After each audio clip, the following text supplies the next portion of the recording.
বন্ধুরা, উড়ানের আজকের এপিসোডে দেখানো হয়েছে মহারাজ সৌরভের সঙ্গে দেখা করে। মহারাজ সৌরভকে বলে, বাবা তুই এত বড় পদে থাকিস, এত ব্যস্ততা, আর সব কিছু ফেলে তুই আমার সঙ্গে দেখা করতে এসেছিস, এটাই তো অনেক বড় ব্যাপার। সৌরভ বলে, বন্ধু রেখেছে আর আমি আসবো না? তুই হয়তো ভুলে গেছিস মহারাজ, একদিন তুই আমার জীবন বাঁচিয়েছিলি, অনেক বড় অ্যাক্সিডেন্ট থেকে তুই আমাকে বাঁচিয়েছিলি। মহারাজ বলে, আমি কবে? সৌরভ বলে, আমি জানি তুই মানুষের উপকার করে সেটা ভুলে যাস, আর সেটা আজ আবারও প্রমাণ হলো।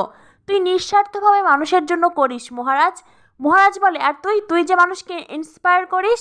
সৌরভ বলে, আমি? মহারাজ বলে, হ্যাঁ তুই তো আমাকেই করেছিস, তোকে দেখে আমার আবারও জীবনের স্রোতে ফিরতে ইচ্ছে করছে সৌরভ। সৌরভ বলে, সত্যি সত্যি যদি এটা হয় তবে আমি খুবই লাকি। আমিও চাই মহারাজ তুই আবারও জীবনের স্রোতে ফিরে আয়। মহারাজ বলে, তার জন্য তোর আমাকে একটা সাহায্য করতে হবে। সৌরভ বলে, তুই শুধু বল আমাকে কি করতে হবে। এরপরেই মহারাজ সৌরভকে কিছু কথা বলে। এদিকে মুখার্জি বাড়িতে পা দেওয়ার সাথে সাথে প্রিয়াঙ্কা হট করে একটা কথা ধরে নেয়। প্রিয়াঙ্কা বলে, লগ্নভ্রষ্টা। পূজা তখন মনে মনে ভাবতে থাকে, বাড়িতে পা দিয়ে আমাদের কথায় কথা বলছে, উনি তো বাহিরের লোক, ওনাকে কেন আমি বলতে যাব? এরপরেই পূজা তখন প্রিয়াঙ্কাকে বলে, কোনো লগ্নভ্রষ্টা নয়, আমার ভাসুরের বিয়ে নিয়ে আলোচনা হচ্ছিল, তাই আমরা সকলে লগ্ন নিয়ে কথা বলছিলাম।